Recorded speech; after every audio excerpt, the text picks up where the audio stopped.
target New Yorkers. You have 1 minute. President Trump will target whomever is the next mayor of the city. President Trump even targeted his, in many ways, accomplice, Mayor Eric Adams, who has collaborated with the Trump administration at almost every opportunity. And still, in the midst of that collaboration, we saw...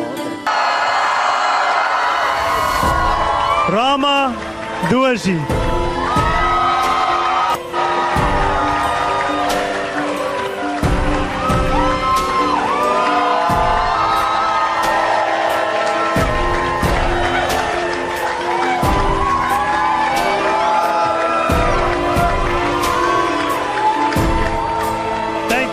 Sorak gembira membelah langit kota New York. Tapi ini bukan sekadar pesta demokrasi. Ini adalah titik balik sejarah. Detik ketika sebuah nama, Zohran Mamdani, meletus dari bilik suara dan menggemakan satu pesan ke seluruh dunia. Zaman telah berubah. Dari lorong-lorong distrik Queens hingga ke pusat kekuasaan kota paling berpengaruh di Amerika, seorang pria muda berusia 33 tahun, Muslim, sosialis demokrat, sekaligus anak imigran dari Uganda keturunan India, menantang takdir politik yang selama ini hanya dikuasai elit lama. Assalamualaikum warahmatullahi wabarakatuh. Waalaikumsalam. Assalamualaikum warahmatullahi wabarakatuh. Waalaikumsalam. Our name is Zohran Mamdani, and I'm wishing everyone an Eid Mubarak. Eid Mubarak. We have won because New Yorkers have stood up. 43,5% suara untuk Mamdani dan hanya 36,4% untuk 𝙗𝙤𝙡𝙤𝙗𝙗, mantan gubernur yang pernah berjaya. Dunia politik Amerika menggigil. Siapa sangka suara perubahan begitu lantang hingga mengguncang tembok-tembok kekuasaan Partai Demokrat sendiri. Mamdani bukan politisi biasa. Ia adalah aktivis. Ia adalah suara Gaza di tengah hiruk-pikuk Manhattan. Ia adalah perlawanan yang berjalan tegak di tengah gelombang kritik, cemooh dan ketakutan. Ia bukan hanya kandidat. Ia adalah ide besar yang sedang tumbuh di tanah yang dulu menolak keberadaannya. Selama kampanye, musuhnya bukan hanya Cuomo, tapi stigma, tapi prasangka, tapi mesin-mesin tua kekuasaan yang takut pada seorang Muslim yang vokal, kritis terhadap Israel, dan berani berbicara tanpa topeng. Dan ketika kamera televisi menyorot wajahnya dan seorang pewawancara bertanya, apakah Anda akan menyambut Benjamin Netanyahu jika menjadi wali kota New York? Mamdani tidak ragu. Ia menjawab tajam, tidak. Sebagai wali kota New York City, saya akan menangkap Benjamin Netanyahu. The US is not a signatory to the ICC, so he can travel to the US, unlike a lot of other countries. Would a Mayor Mamdani welcome Benjamin Netanyahu to the city?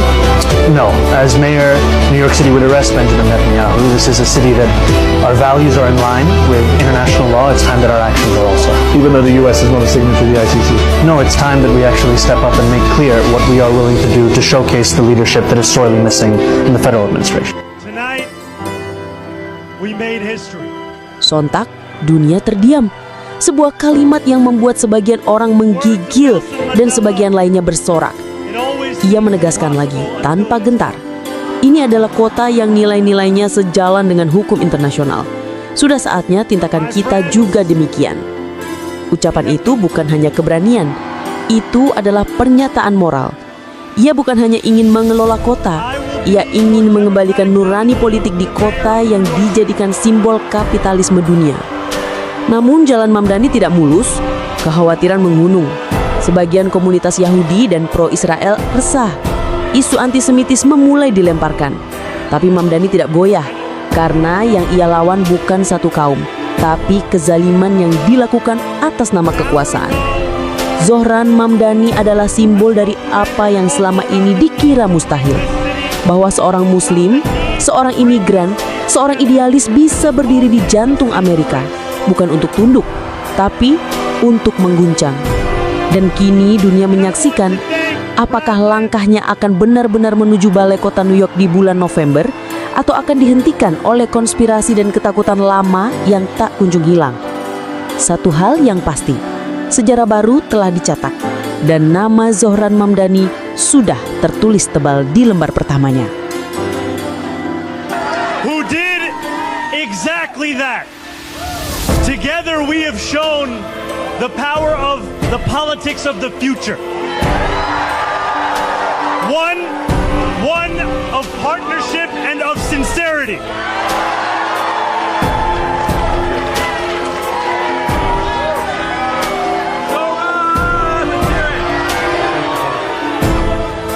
Today, 8 months after launching this campaign, with the vision of a city that every New Yorker could afford, we have won.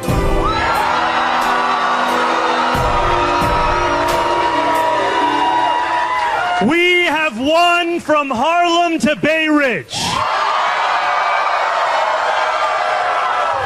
We have won from Jackson Heights to Port Richmond. We have won from Maspeth to Chinatown. We have won because New Yorkers have stood up for a city they can afford. A city where they can do more than just struggle. One where those who toil in the night can enjoy the fruits of their labor in the day. Where hard work is repaid with a stable life. Where 8 hours on the factory floor or behind the wheel of a cab is enough to pay the mortgage. It is enough to keep the lights on. It is enough to send your kid to school.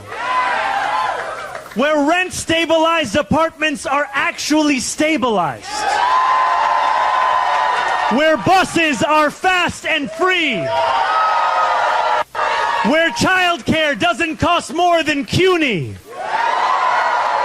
And where public safety keeps us truly safe. And it's where the mayor will use their power to reject Donald Trump's fascism. To stop masked ICE agents from deporting our neighbors.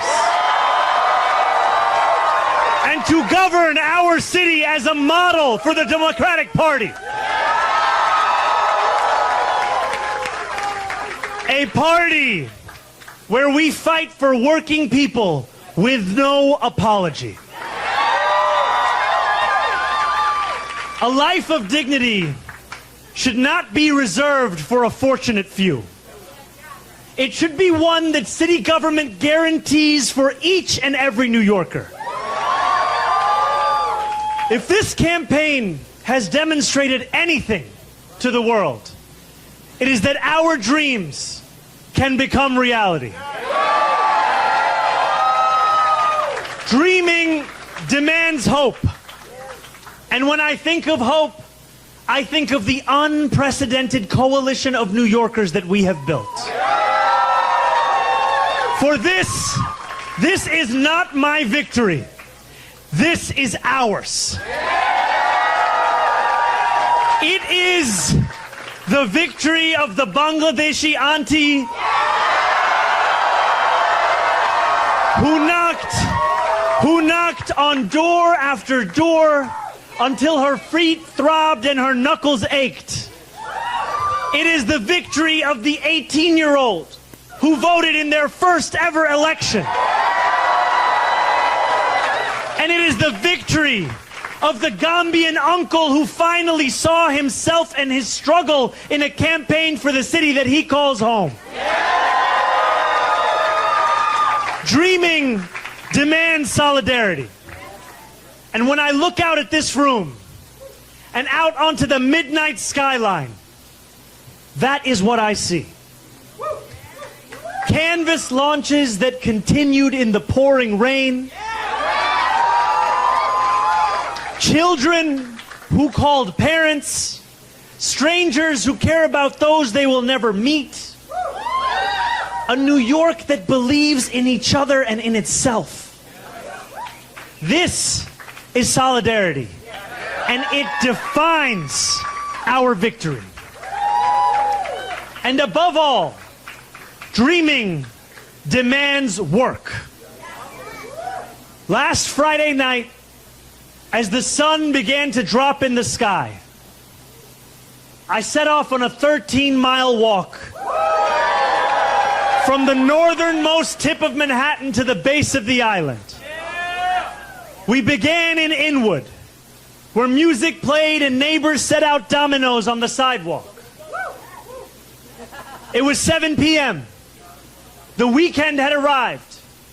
For most people, the time for work was over. But this is New York, where the work never ends. Waiters carried plates on 181st Street. Conductors drove the subways that rattled high above 125th.